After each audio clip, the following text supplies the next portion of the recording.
कहानी 21 भाग 7। एक धीमी आवाज। एलिया की होरे पर्वत की ओर यात्रा। परमेश्वर का पर्वत।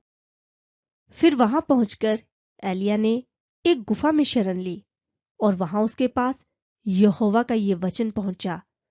हे एलिया, तुम यहां क्या कर रहे हो? एलिया ने उत्तर दिया, मैं सर्वशक्तिमान यहोवा परमेश्वर के लिए बहुत ही उत्साही रहा हूं, मगर इस्राएलियों ने आपकी वाचा को त्याग दिया है और आपकी वेदियां गिरा दी हैं और तलवार से आपके भविष्यवक्ताओं को भी मार दिया है। और अब सिर्फ मैं ही बाकी रह गया हूं और अब वे मेरे भी प्राणों के खोजी हैं कि वे उन्हें भी ले लें। उसने कहा, बाहर निकलकर पर्वत पर यहोवा के सामने खड़े हो जाओ। तब यहोवा के आगे आगे प्रचंड आंधी ने पहाड़ को हिला दिया। चट्टानें तड़क गई, मगर यहोवा की उपस्थिति हवा में न थी।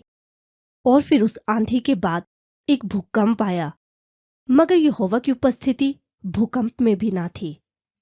भूकंप के बाद वहां आग बरसी, मगर यहोवा की उपस्थिति उस आग में भी ना थी।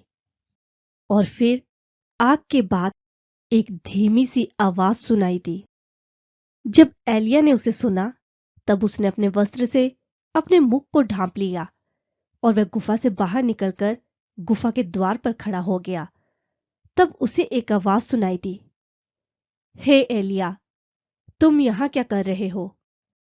एलिया ने उत्तर दिया, मैं सर्वशक्तिमान यहोवा परमेश्वर के लिए बहुत उत्साही रहा हूं, मगर इस्राएलियों ने आपकी वाचा को त्याग दिया है, आपकी वेदियां गिरा दी हैं और तलवार से आपके भविष्यवक्ताओं को भी मार दिया है।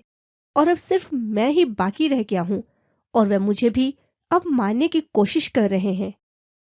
यहोवा ने उसे आदेश दिया, तुम लौटकर दशमिक के जंगल की ओर चले जाओ और वहां पहुंचकर अराम के राजपद के लिए हजाएल का अभिषेक करना। इज़राइल के राजपद के लिए निमशी के बेटे येहू का राजाभिषेक करना और अपने स्थान पर भविष्यवक्ता होने के लिए आबेल मेहोलावासी शापात के बेटे एलीशा का अभिषेक करना।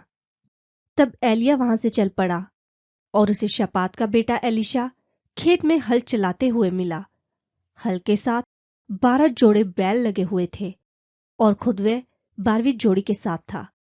तब एलीशा के पास से निकलते हुए एलिया ने अपना बाहरी कपड़ा उसके ऊपर डाल दिया और तब एलीशा अपने बैलों को वहीं छोड़कर एलिया के पीछे दौड़ा और उसने एलिया से कहा, मुझे आज्ञा दीजिए ताकि मैं अपने माता पिता का चुम्बन ले सकूं और तब लौटकर मैं आपकी आज्ञा के अनुसार करूंगा।